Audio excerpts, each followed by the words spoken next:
ഒരേപോലെ ഒരേ വളം ഒരേ ജലം ഉപയോഗിച്ച് ജീവിക്കുന്നവരാണ് എല്ലാ ചെടികളും. അതുപോലെ നമ്മുടെ മനുഷ്യരും, ഇവിടെ ജീവിക്കുന്ന മനുഷ്യരും അതുപോലെ ഈ കേരളം എന്ന ഉദ്യാനത്തിൽ തഴച്ചു വളർന്നു വരുന്ന പൂക്കളാണ്, ചെടികളാണ്.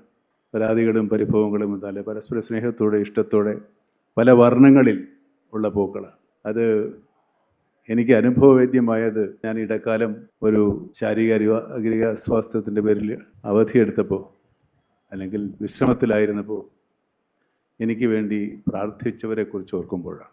എല്ലാ ദുരിതങ്ങളിലും എല്ലാ ആപത്തുകളിലും നമ്മളെ തന്നെ നമ്മൾ ആശ്രയിക്കുന്നതാണ് നമ്മളിതുവരെ കണ്ടിട്ടുള്ളത്. നമ്മുടെ സോഷ്യൽ ക്യാപിറ്റൽ, അതായത് നമ്മുടെ സാമൂഹ്യ മൂലധനം എന്ന് പറയുന്നത് നമ്മുടെ മനുഷ്യരുടെ സ്നേഹവും പരസ്പര വിശ്വാസവുമാണ്.